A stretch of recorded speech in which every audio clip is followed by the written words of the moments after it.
जय श्री राम भक्तों। आज हम सुनेंगे वट सावित्री व्रत की पौराणिक कथा। हर सुहागिन महिला अपने सुहाग की रक्षा के लिए ईश्वर से कामना करती है।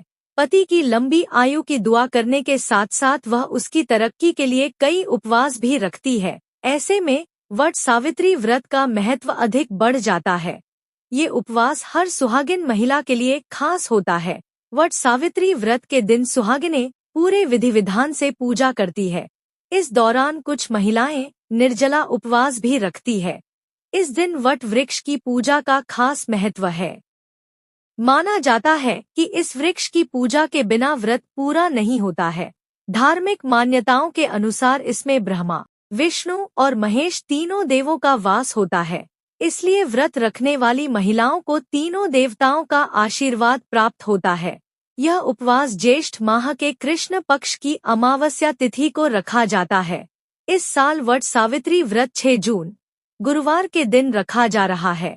इस दौरान सत्यवान और सावित्री की कथा सुने बिना ये व्रत अधूरा माना जाता है। इसी कड़ी में आइए वट सावित्री व्रत की संपूर्ण कथा के बारे में जान लेते हैं।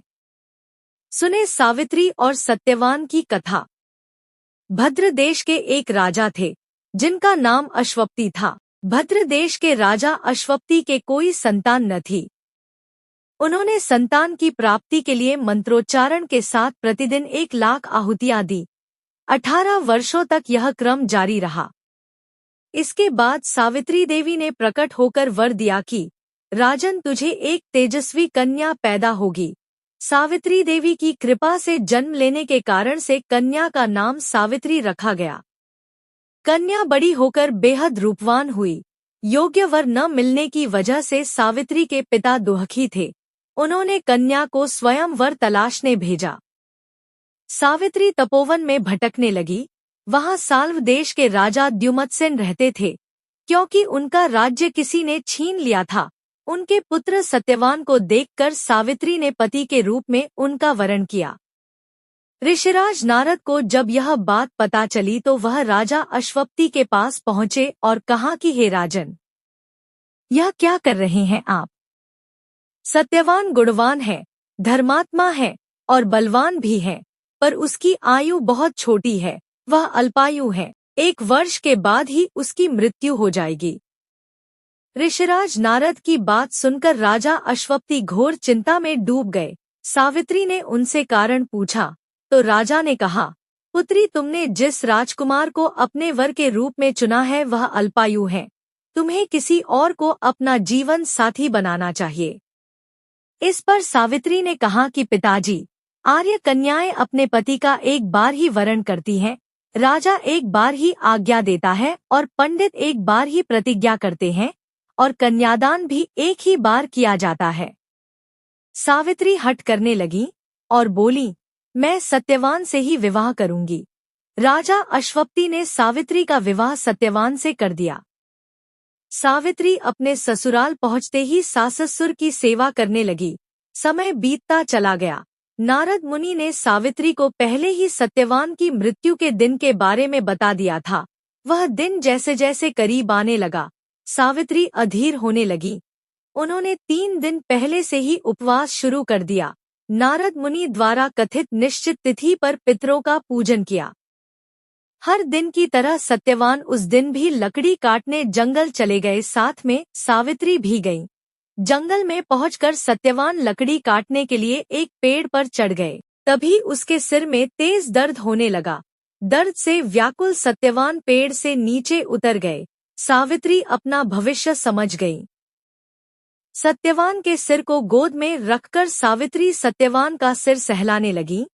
तभी वहां यमराज आते दिखे। यमराज अपने साथ सत्यवान को ले जाने लगे। सावित्री भी उनके पीछे पीछे चल पड़ी। यमराज ने सावित्री को समझाने की कोशिश की कि यही विधि का विधान है, लेकिन सावित्री नहीं मानी। सावित्री की निष्ठा और पतिपरायणता को देखकर यमराज ने सावित्री से कहा कि हे देवी, तुम धन्य हो, तुम मुझसे कोई भी वरदान मांगो। सावित्री ने कहा कि मेरे सास-ससुर वनवासी और अंधे हैं, उन्हें आप दिव्य ज्योति प्रदान करें। यमराज ने कहा, ऐसा ही होगा, जाओ अब लौट जाओ। लेकिन सावित्री अपने पति सत्यवान के पीछे पीछे चलती रही। यमराज ने कहा, देवी तुम वापस जाओ। सावित्री ने कहा, भगवान मुझे अपने पतिदेव के पीछे पीछे चलने में कोई परेशानी नहीं है।